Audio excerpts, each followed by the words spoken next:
আগামী 29শে মেকে সামনে রেখে হবিগঞ্জ সদর উপজেলা পরিষদ নির্বাচনে প্রার্থীদের প্রচার প্রচারণা চলছে। চেয়ারম্যান প্রার্থীদের পাশাপাশি ভাইস চেয়ারম্যান প্রার্থীরা প্রতিদিন প্রচার প্রচারণা করছেন।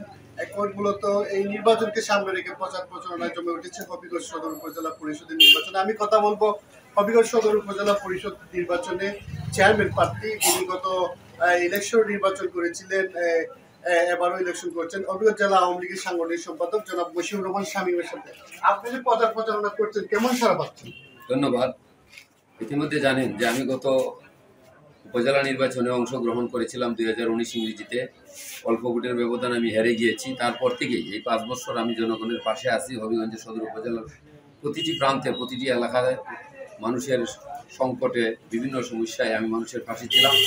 এই অবস্থার আলোকে এই বছর মানুষ সিদ্ধান্ত নিয়েছে আমার পক্ষে মতামত দেওয়ার জন্য। আমি শতভাগ সাড়া পাচ্ছি।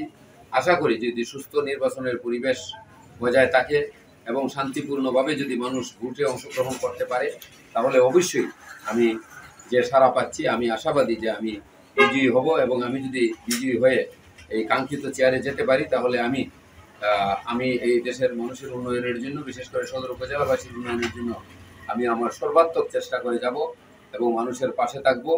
এবং এই পবিত্র চেয়ারটি যাতে অত্যন্ত আমানতের ভাগিদার হিসেবে আমি চালিয়ে যেতে পারি, আমি সেই চেষ্টা করব।